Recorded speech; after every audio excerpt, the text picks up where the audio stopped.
Lehman College anthropology professor Krista Salamandra was recently invited to give a seminar at Brooklyn College on the media, democracy, and modernity in Syria, India, and South Africa. She is also the author of New Old Damascus, Authenticity and Distinction in Urban Syria. She's also written several articles on Arab media, and she's with us today to discuss all of that. Thank you. It's a pleasure having you on the program. It's a pleasure to be here. Thank you so much. Tell me about, first of all, about this seminar that you participated at in Brooklyn College. What was your participation? I know that there was 3 countries that were discussed. Your specialty is? Syria, yes. Tell me about your participation. Well, I was talking about the neoliberal moment in Syria and Syrian television production. I mean, the whole seminar was really questioning the notion that with neoliberalism, the shrinkage in so many places, so many parts of the world of state participation in television production, does that necessarily entail shrinkage of television, of state control over television? And many of us were answering either no or a qualified yes to that question. And in Syria? The answer is? In Syria, the answer is not usually. So what Syrian television makers find themselves dealing with are 2 sets of censorship.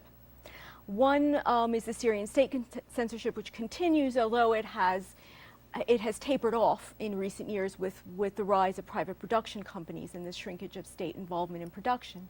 But what they now have to deal with is a whole new set of censorship conditions which emanate from the states of the Arab Gulf. The states of the Gulf Cooperation Council, the wealthy oil states as we know them, who basically have funded and supported the growth of a huge satellite television industry which reaches the entire Arab world and then numerous diasporic communities beyond.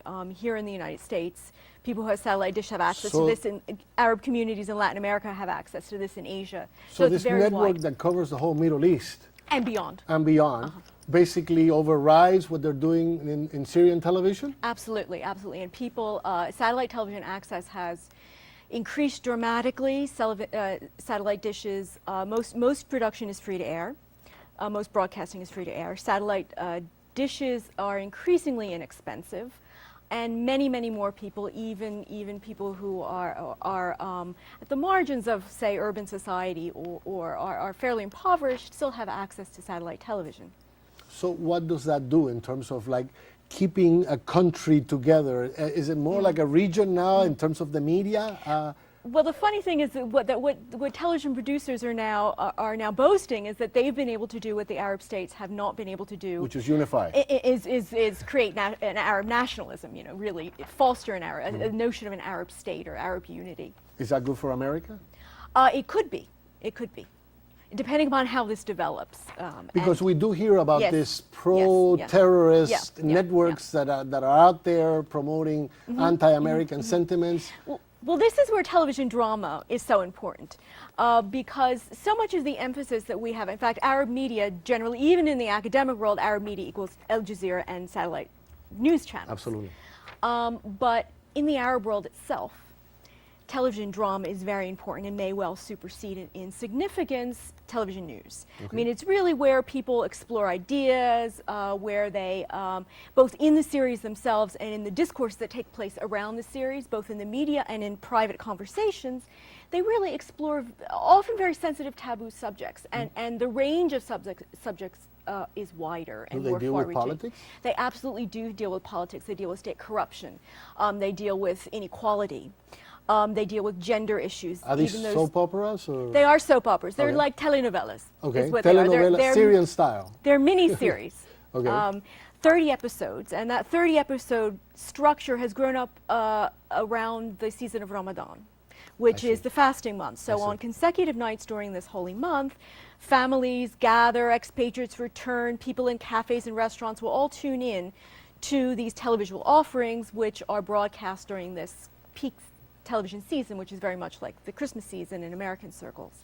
So are you related? Are you Syrian or? I'm not actually. Where does your I'm interest not. come No, from? no, no. My own background is Italian American, and it really was, as an anthropologist, the Middle East seemed to me very much a part of the world that was very interesting and yet also misunderstood, understudied, and neglected.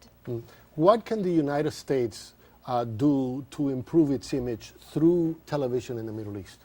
Well, one thing is to make notice and support of people who are making television drama, because these folks are either usually they're either secular Muslims, and they're not always even Muslim, particularly in Syria. There are a lot of Christians involved in production, or they're very moderately believing Muslims. And they're very concerned about the issue of terrorism as well. And they're very concerned about the ways in which Islam and Arab culture have been hijacked by a handful of extremists. And they're very interested in correcting this. So a few of them have really taken on this issue head on and have dealt with these issues in their series. How do they feel we can make this correction? They feel that they feel, first of all, that the entire region cannot be tarred with this this brush, and that there's a real misunderstanding about the strength and the breadth of the phenomenon. So basically, do they resent the fact that we paint them all with the same brush? They do, absolutely, and they feel like it's a missed opportunity in a sense. So tell me more about these telenovelas that you're watching from Syria. I mean, what are they about? What are the topics? Are they like the Spanish soap operas that we see on Channel 47 Some of them are. here? Some of them are. As a matter of fact, the Mexican and Brazilian soap operas get dubbed into Arabic, into classical Arabic, and shown on Arab television. So they're seen over there. So they're seeing them, and they adopt a lot of the kind of melodramatic conventions that they see in these. What about U.S. programming? Do they see that too? Absolutely. In fact, some of the major Gulf-based satellite television stations are showing American productions like Desperate Housewives, like Friends with Arabic subtitles. And do they get like a narrow view of the United States because they're only watching certain programs that present certain ideas or certain things, and they're not seeing the whole picture? Is that happening? I think that's probably the case, but I think that's probably the case with any part of the world that's watching that's watching the material that Hollywood produces, frankly. So tell me a little bit more about your research. How do you go about? You live here. You're a professor at Lehman College. How do you get to watch all this network television? Well, thanks to the generous support from CUNY and Lehman College, I've been able to travel. I've been here for 5 years, and I've made 5 trips to the Middle East, including one that was 7 months long. And I was able to sit in on the making of one particular production, which was a very interesting production because it was not actually dealing with any of these big global issues, but dealing with very local Arab concerns, which had to do with poverty and inequality and hopelessness and despair. And it was set in a shanty town, in an informal settlement on the outskirts of Damascus, and it was called Waiting. And the series revolved around a kind of myth of departure because everybody's trying and waiting to have the opportunity to leave this neighborhood and also a state of being that they see as a mere way station onto something better. And at the end of this series, one gets the sense that that's an illusion. And that the problems are very difficult to surmount. Can the media be used, one last question, we're almost out of time, can the media be used to make relations better between the United States and the Middle East, and how so?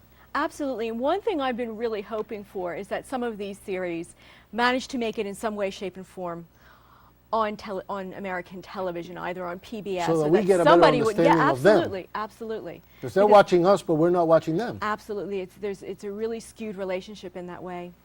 Professor, a real pleasure having you on the program. It's been a pleasure to be here. Thank you Next so much for time you inviting travel, me. let us know and we'll do another show. Great, that would be great. Thank you. We'll be right back with more of the Bronx Journal. Stay on camera for a second when we're